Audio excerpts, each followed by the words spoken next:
네, 오늘의 정치권 소식 엄경영 시대정신연구소장 김민하 시사평론가 두 분과 함께 얘기해 보겠습니다. 안녕하세요. 네, 안녕하세요. 네, 어서 오세요. 자, 이 총선이 이제 보름 앞으로 다가왔습니다. 자, 이 국민적 관심사인 의료 공백 사태, 의정 갈등 문제는 지금 풀릴 기미가 보이지 않고 있는데요. 한동훈 국민의힘 비대위원장이 이제 중재자로 나섰습니다만 정부와 의료계가 오늘도 한덕수 국무총리와 주요 의대 그리고 병원장들이 비공식 간담회를 했습니다만 더 대화는 이어간다고 하고요. 뚜렷하게 지금 해법을 찾지는 못하고 있는 것 같아요. 일단은 이제 2,000명 의대 증원 문제를 놓고 정부가 이제 물러설 기미를 안 보이고 의료계도 상당히 완강하고 어떻게 해법을 찾아야 될 것 같습니까? 네, 일단 여론조사에서 80% 찬성이 나오면 거의 만장일치나 마찬가지다 이런 견해가 있거든요. 그래서 이 의대 증원 문제는 사실은 이 정책 추진하는 데 있어서 아무런 장애가 없었다 이렇게 말씀드릴 수 있는데 당사자인 이제 의사들이 이제 거세게 항의를 하고 있는 상황이죠. 그런데 2,000명이 조정에 대한 문제가 불거졌는데 사실 이건 굉장히 어렵습니다. 왜냐하면 현재 남아있는 절차가 대학별 교육 여건 수요 조사를 하면 또 이것을 통과하면 입시 요강에 반영하면 이걸로 끝나는 거거든요. 예. 그래서 이런 상황에서 대학별 의대 증원 배정을 다시 조정하는 것은 굉장히 어려운 문제고 혼란만 부추길 가능성이 크다 이렇게 볼 수 있는데요. 안철수 의원을 비롯한 당내에서 2,000명 의대 정원을 조정하자. 그리고 한동훈 이제 비대위원장도 그런 얘기 하고 있는데요. 저는 이것은 이제 대화 여건 조성을 위한 그런 이제 레토릭이다. 실제로 조정 가능성은 당장은 없다 이렇게 보여집니다. 네, 말씀하셨다시피 한동훈 위원장도 의대 증원 문제 2,000명 이를 포함해서 이런 문제가 이제 의제를 제한할 그런 건은 아니더라고.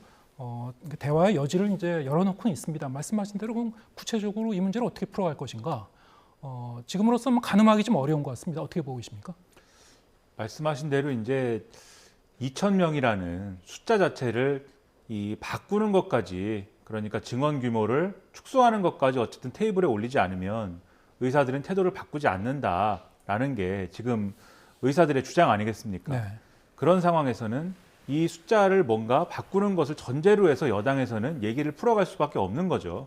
이걸 대화 자체를 이제 해야 된다는 어떤 조건을 마련하기 위해서는 그 얘기를 할 수밖에 없는데 또 동시에 이미 멀리 와버린 거예요. 지금 이제 소장님 말씀하셨듯이 이미 대학별로 몇 명을 배분할 건지까지도 다 통보를 했고 거기에 맞춰서 조정을 해버린 그런 상황입니다. 물론 절차적으로는 이것은 어쨌든 5월 달에 확정이 되는 것이기 때문에 5월 달이 되기 전까지는 나름대로 이 대학에서 이 숫자를 소화할 수 있는지, 그러니까 교육 여건이 갖춰져 있는지 등등을 심의를 한다든지 이런 여러 가지 절차들이 남아있는 부분도 있기 때문에 그 과정에서 소폭 조정할 수 있는 여지가 남아있긴 합니다. 그렇지만 이게 예를 들면은 2,000명을 예를 들면 1,900명이라든지 1,800명이라든지 이렇게 줄일 수는 있어도 그 정도 숫자 소폭 조정하는 걸로 의사들이 만족하진 않을 거잖아요. 2,000명을 1,000명으로 줄인다든지 이렇게 대폭 뭔가 조정하는 모양새가 돼야 의사들도 그걸 기본으로 해서 전공의들을 설득하든가 이런 이 프로세스로 갈 수가 있을 거 아닙니까? 근데 그거는 아무래도 어렵지 않겠습니까? 그렇다고 하면은 아마도 뭔가 여당은 대화를 해보자라는 얘기를 하겠지만 이게 뭔가 의미 있는 어떤 이 결론으로 가기는 이미 어려운 상황이다라는 네. 걸로 봐서 뭔가 합의의 어떤 합의점을 찾기는 대단히 어렵지 않겠느냐 이런 우려가 커질 것으로 보입니다. 네. 양측이 이렇게 첨예하게 맞서기 전에 사실 정치권이 진작에 좀 그 중재자 역할을 적극적으로 했으면 어땠을까 하는 생각은 들긴 합니다만 일단 여당은 중재한다고 나서긴 했는데 그동안 야당 같은 경우에는 또 어떤 입장이었는지 어떤 입장이었습니까? 네, 야당이 이제 최근에 총선용 시나리오라고 비판을 하고 있는데요. 총선용인지 아닌지는 조금 더 따져봐야겠지만 사실 의대 정원은 굉장히 어려운 작업입니다. 제가 2000년도에 의학분업 당시에 국회에서 보좌관으로 일하면서 의학분업 타결하는 과정을 지켜봤는데요. 그때 2년간 홍역을 앓았거든요. 그러면서 의대 정원을 당시에 350명 이상을 줄였습니다. 그것이 오늘날 이제 의사 부족 사태로 이어졌는데요. 사실 윤석열 정부가 그러니까 인기가 없고 지지율이 좀 낮긴 하지만 윤석열 정부처럼 하지 않으면 저는 의대 정원은 불가능하다고 생각을 합니다. 그래서 야당이 지금 총선용 시나리오라고 비판을 하지만은 이것이 자칫 의료 개혁을 반대하는 것처럼 비춰질 수도 있다. 이렇게 되면 중도나 무당층에 미치는 역할이 저는 영향이 저는 좋지 않다고 봅니다. 네. 기본적으로는 이렇게 민주당 같은 경우에도 이제 의대 정원 자체 이 증원의 필요성에 대해서 이제 반대했던 건 아닌 것 같고요, 제 기억에. 그렇다면 지금 2,000명 증원 문제라든가 이런 거에 대해서 야당은 어떤 입장을 보여야 되는 건지, 지금 뭐 어떤 역할을 하고 있는 건지 어떻게 보십니까? 그동안 이제 민주당의 입장이라고 하면은 가령 이제 공공의료의 강화라든지 그런 걸 통해서도 뭔가 지금 필수 의료에 대한 어떤 여러 가지 문제라든가 이런 것들을 보완할 다른 것들이 같이 되지 않으면은 이 의대 정원을 증원하는 것만으로는 사실 여러 가지 문제를 해결하기는 어렵다. 이런 취지를 가지고 그동안 입법 활동이나 이런 것들을 해온 맥락이 있거든요. 예. 그런데 요거는 이제 야당의 이제 입장인 것이고, 이거는 이제 윤석열 정권에서는 받아들이기 어려운 대안들이지 않습니까? 그래서 이런 뭐 공공의료 강화라든지 이런 걸 다 제하하더라도 의대 증원의 규모만 놓고 보더라도 사실 여기서 이 정권이 했어야 되는 일은 이 부분만 놓고도 우리가 그러면 한번 머리를 맞대보자라는 이런 취지에서 의사들하고만 예를 들면은 논의를 할 게 아니라 사회적 논의나 이런 것들을 좀 더 넓게 가져가는 그러한 작업들을 할 필요는 있었다고 봐요. 왜냐하면 지금 2,000명을 한 번에 그러면 한번 증원을 해보자라는 논의 자체의 근거가 무엇이냐라고 하는 의사들의 이 항변의 논리가, 저는 물론 의사 집단이 기득권 집단이고 자신들의 어떤 여러 가지 이기적인 어떤 논리가 작용이 되고 있다고 봅니다만은, 하지만 논리 싸움으로 볼 때 왜 2,000명이냐라고 할 때는 그 근거를 정부 입장에서 또 윤석열 정권 입장에서 대기가 다소 이제 어려운 부분들이 있는 거거든요. 가령 윤석열 정권이 2,000명이다라고 할 때 그 근거라는 것은 세계의 이제 연구 결과에 나오는 그 예를 들면 5년간 1만 명의 증원이 필요합니다라는 전제를 놓고 그거에 따라서 이제 계산한 결과가 1년간 2,000명씩 늘리는 것이다라는 게 그 결과인 건데, 그런데 이 연구에 참여한 교수들도 모아서 언론에서 모아가지고 좌담회를 해보면은 이게 그 정도의 인원수를 장기적으로 늘려야 되는 건 맞지만 반드시 올해 2,000명의 증원을 올해 입시에 반영해야 되는가에 대해서는 의견이 다르다. 이렇게까지 할 필요는 없다라고 지금 얘기를 하고 있는 상황이에요. 그것은 야당도 그래서 요 증원 문제로 좁혀서 포인트를 좁혀서 얘기하면 야당도 사실은 요 국면이 되기 전에 2,000명을 지금의 상태로 각 대학에 통보하기 직전까지의 국면에서는 그 얘기를 사실은 했습니다. 요 증원 규모와 관련돼서는 조정할 필요가 있다. 그것과 관련돼서 한번 얘기를 하자. 이런 얘기를 했는데 사실 그 얘기를 치고 2,000명과 관련된 숫자는 건드릴 수가 없는 거다라고 쭉 밀어붙인 건 사실은 또 윤석열 정권이다라고 할 수 있는 부분이 분명히 있는 거거든요. 그래서 이게 분명히 야당 입장에서 다수 의석을 갖고 있는 야당이 좀 더 뭔가 조정할 수 있는 여지나 이런 것들을 전향적으로 얘기를 했으면 더 좋았겠다라는 생각도 들지만, 그걸 또 받아줄 수 있는 네. 그러한 역할을 윤석열 대통령과 이 대통령실과 여당이 또 할 수 있는 준비가 돼 있었어야 되는 거고 그 역할을 했어야 되는 거다. 네. 그런 점에서 상당한 아쉬움이 있다라는 겁니다. 예. 어차피 너무나 이 사회적으로 중대한 문제이기 때문에 뭐 여나 야나 합해서 정치권이 어떤 역할을 담당했어야 되고 어떻게 풀어가야 될지를 이제 잠깐 얘기해봤습니다만, 자 그렇다면은 총선에서 이 의정 갈등 이 이슈가 뭐 어느 정도 이제 작용할 것 같습니까? 네, 저는 이제 사실 대학의 인원을 배정하면서 정점은 끝났다고 봅니다. 정점 지났다. 그래서 물론 이제 의사들의 파업이 계속되고 있고 반발이 뭐 지속되고 있지만 시간이 지나면 이것은 어느 정도 정리될 사안이다 이렇게 보고 있고요. 그리고 이제 인원 문제도 그러니까 김민하 평론가 말씀하셨지만 이 대학별 그 수요 여건 조사 이게 남아 있습니다. 그러니까 그 대학이 과연 증원 인원을 제대로 교육시킬 수 있냐 이런 것을 현장에서 점검하는 거거든요. 이때 부분적으로 저는 조정이 가능하다고 보고요. 그런 여지는 이제 여권에서도 염두에 두고 있는 것 같아요. 그런데 저는 이 의대 증원 문제가 중도층과 무당층 그리고 50대한테 굉장한 소구력을 갖는다 이렇게 생각을 합니다. 왜냐하면 지난 2020년 총선 때도 50대가 민주당을 지지하면서 민주당이 크게 승리를 거뒀거든요. 그때는 이제 무슨 일이 있었냐면 2019년에 일본이 반도체 소재 수출 규제를 했어요. 그래서 국가적으로 굉장한 위기감이 이제 고조됐고, 그리고 2020년에는 코로나19가 전 세계를 강타했지 않습니까? 우리나라도 이제 큰 고통을 치렀는데, 이런 그러니까 국가적 위기 상황에서 50대가 민주당과 당시 이제 여당이었잖아요. 여당 지지로 선회했다 이렇게 이제 볼 수 있을 것 같은데, 이번에도 저는 이제 비슷한 현상이 벌어질 수 있다고 봅니다. 왜냐하면 그러니까 윤석열 정부한테 과반을 주지 않으면, 그러니까 예를 들어서 민주당 얘기하는 대로 180, 200석을 민주당이 몰아주면 의대 증원 문제가 좌초할 수도 있거든요. 전 그런 면에서 50대 선택이 굉장히 이번 총선의 관전 포인트가 될 수 있고, 또 여기에 대해서 야당이 잘못 대응하면 오히려 큰 낭패를 볼 수도 있다 이렇게 생각을 합니다. 네. 50대 유권자를 중심으로 어쨌든 그 여당 쪽에 소구력이 있는 이슈가 될 것이다. 원칙론적으로 이제 관철해 나간다면 뭐 그런 소구력이 있을 것이다. 이제 분석을 해주신 거고. 또 다른 한편에서는 근데 이 의료 공백 사태로 인해서 환자들의 우려가 굉장히 커지고 있고 양측이 강대강으로 갔을 때는 좀 여기에 대한 어떤 이 후폭풍이랄까 부정적인 여론도 한편으로는 분명히 있을 수 있거든요. 그 부분에 대해서 어떻게 생각하십니까? 당연히 이제 환자들의 어려움이라고 하는 것은 지금 뭐 말할 필요도 없는 것이고요. 당사자들의 입장에서 보면은 지금처럼 답답한 때가 어디 있겠습니까? 정부가 이것을 해결해 주는 것도 아니고 또 의사들도 결국은 국민의 생명과 안전을 책임져 줘야 되는 그러한 직업을 가진 분들이지 않습니까? 지금 이렇게 무책임하게 현장을 떠난다고 하고 지금 실제로 현장을 떠나 있고 이렇게 하는 것에 대해서 환자들 입장에서 마음이 어떻겠습니까?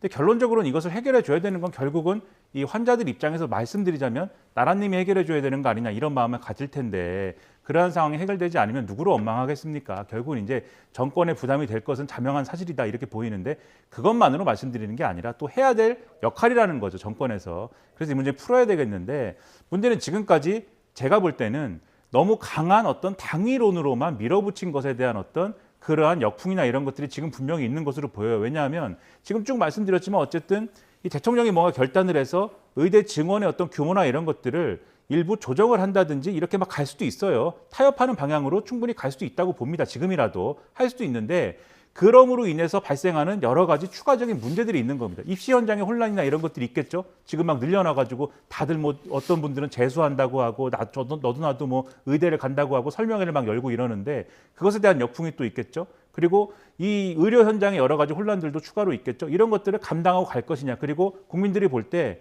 그래도 대통령이 2,000명 증원을 어떻게 보면은 고집스럽게 밀어붙였지만 그래도 끝에 뭔가 타협을 하는구나. 그래서 뭔가 유연해졌구나. 이렇게 보는 분들이 있을 수도 있겠지만 또 지금까지 이것은 원칙이다라고 대통령이 나서서 굉장히 크게 강조를 했기 때문에 원칙이 꺾이는구나.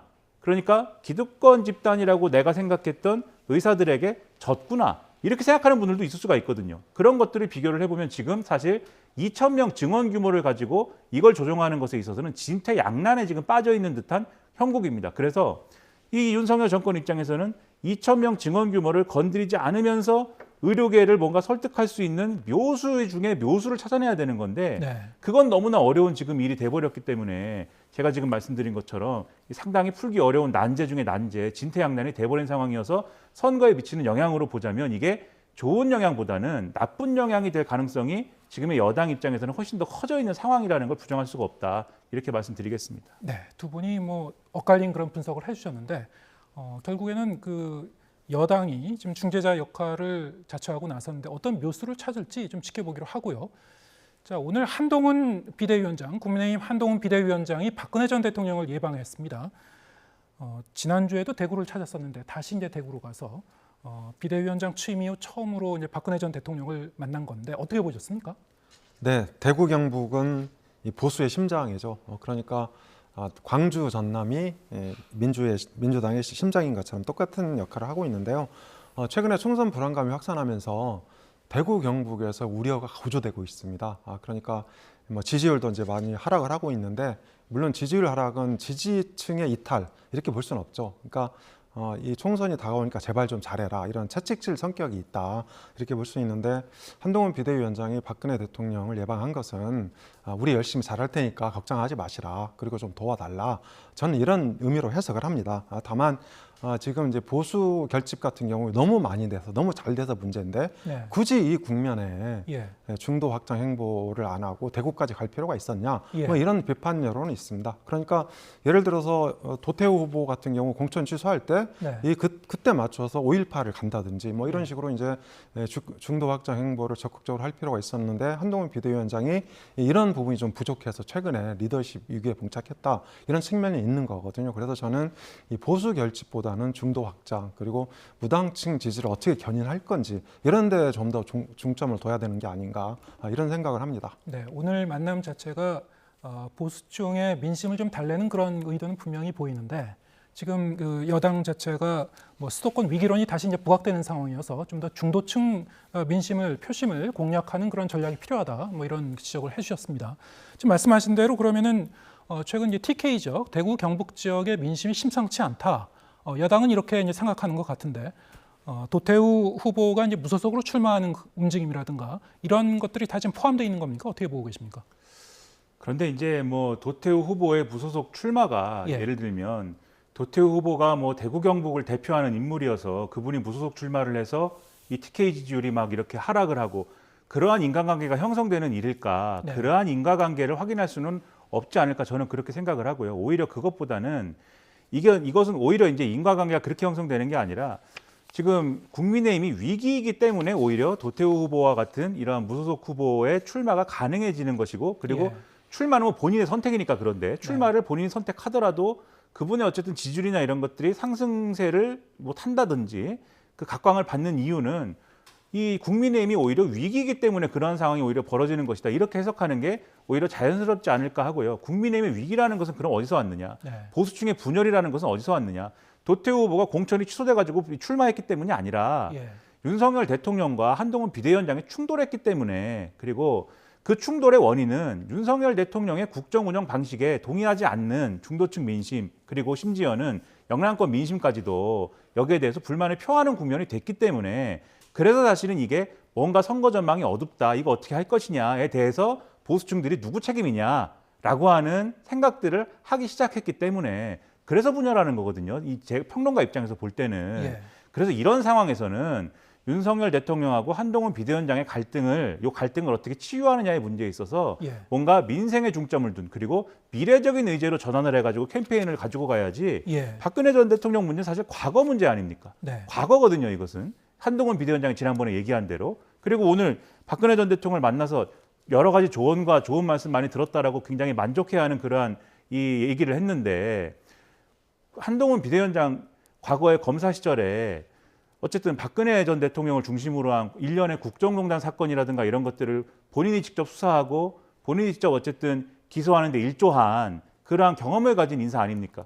대부분의 이 보수층 포함해서 TK 지역에 있는 유권자들 포함해서 보수층 대부분은 지금의 한동훈 비대위원장이나 윤석열 대통령을 중심으로 한 여당이 과거에 대해서는 당당하길 바랄 것이고 미래에 대해서는 대안적이길 바랄 것이거든요. 그러한 요구에 맞추면 그리고 그걸 통해서 그래도 국민의힘이 선거에서 이길 수 있다는 전망을 주면 보수층의 분열은 치유될 수 있다고 생각을 하는데 네. 그게 아니라 TK 지역의 지지율이 떨어지니까 빨리 박근혜 전 대통령을 만나야겠다라고 생각하는 이런 해법은 제가 볼 때는 다소 지나치게 기계적이고 안이하고 단순한 해법이다라고 보여집니다. 그래서 이런 부분들과 관련돼서 당을 이런 식으로 이 선거 전략을 운영을 한다라고 하면은 제가 볼 때는 반전은 어렵다라고 말씀드리고 그 대표적인 사례 중에 하나가 오늘 나왔다고 봐요. 오늘 현수막 논란이 있었거든요.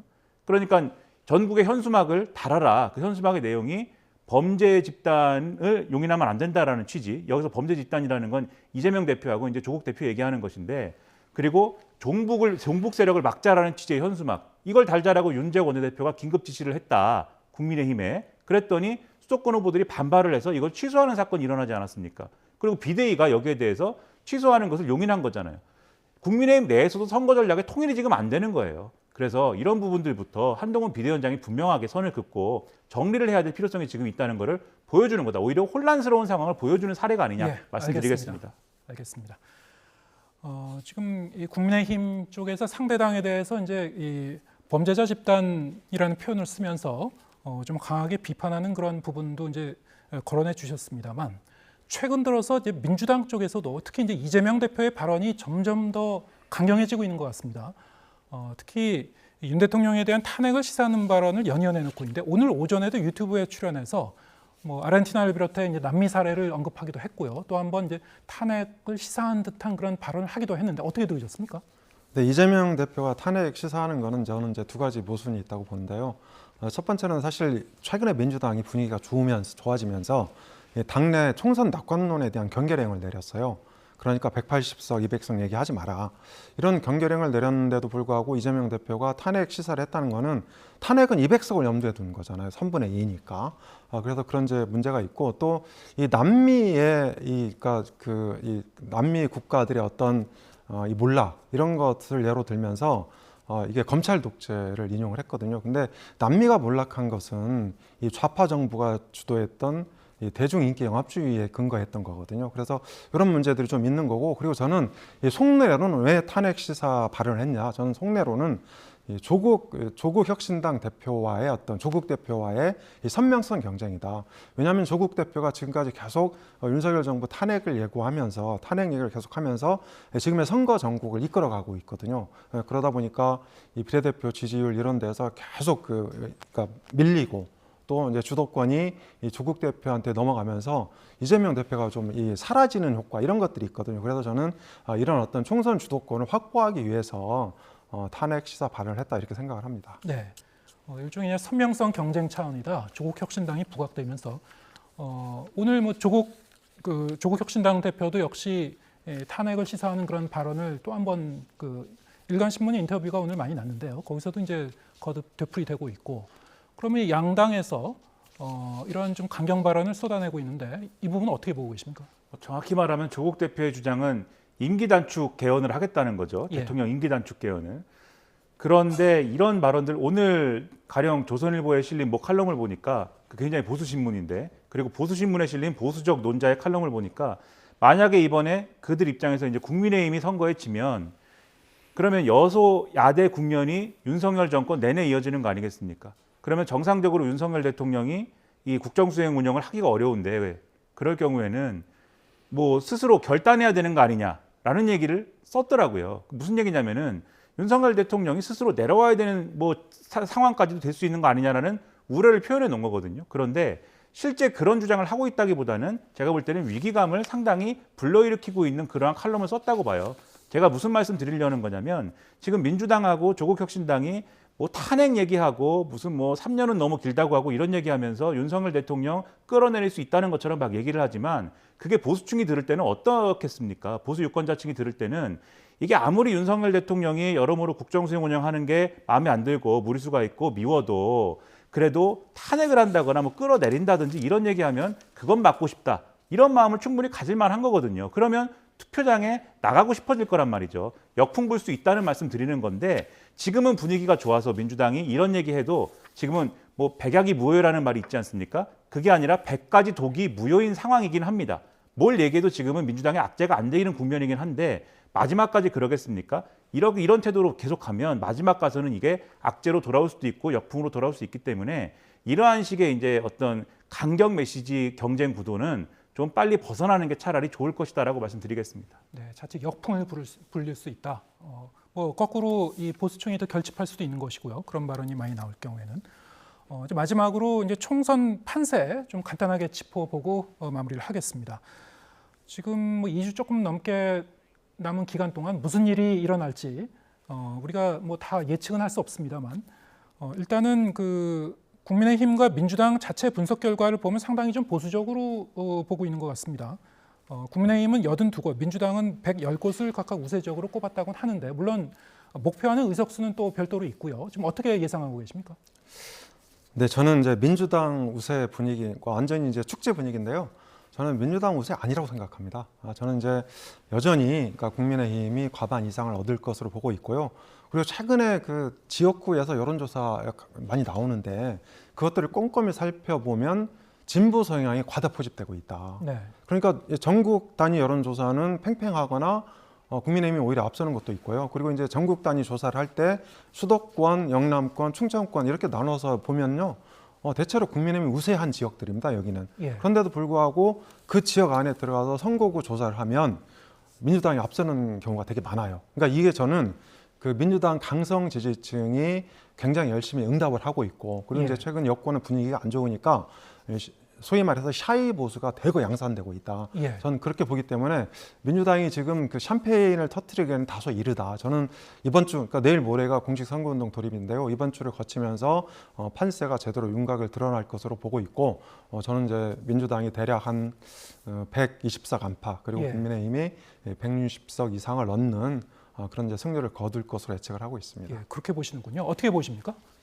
뭐 저는 의석수까지는 예측하기는 어렵고 다만 지금 최근 나오는 여론조사들을 보면 지역구마다 500명 샘플 가지고 하는 거 아니겠습니까? 예. 표본 오차가 95% 신뢰 수준의 플러스 마이너스 4.4%포인트입니다. 그러면은 상당히 표본 오차 국면 큰 거거든요. 그걸 감안해서 봐야 된다라고 말씀드리고, 그리고 지금 자체 분석한 거 보면은 국민의힘이 82곳에서 자신들이 유리하다고 지금 주장하고 있고 민주당은 110곳에서 유리하다라고 얘기를 하는데, 그러면은 60곳 넘게 지금 격전지다라고 분류해야 되는 거 아니겠습니까? 예. 최상의 경우를 꼽으면 국민의힘은 60곳 만약에 다 우세한 국면으로 간다고 하면 140석도 넘게 얻을 수 있다는 거고, 그러면 민주당도 140석 규모의 의석을 얻는 국면도 올 수 있다라는 거거든요. 국민의힘이 완전히 유리한 상황을 전제하면 네. 그러면 이게 사실은 비등비등한 결과도 나올 수 있다라는 걸 예상하게 만드는 거 아니겠습니까? 그래서 저는 의석수 자체가 뭐 국민의힘이 과반 이상을 얻는다라든지 그렇게 얘기할 만한 그러한 어떤 통찰력을 갖고 있지는 않지만 네. 적어도 지금 민주당의 또 우세한 국면이라는 것도 맞다고 생각하지만 예. 끝까지 유지될 것이냐 이런 것들은 마지막까지 지켜봐야 아는 것이다. 그래서 이 오만한 태도를 보이면서 방심하면 그러면 이게 상황이 뒤집어질 수 있다는 걸 민주당이 명심해야 된다라고 생각합니다. 예, 알겠습니다. 오늘 말씀 여기까지 듣겠습니다. 엄경영 시대정신연구소장, 김민하 시사평론가 두 분과 함께했습니다. 고맙습니다. 감사합니다.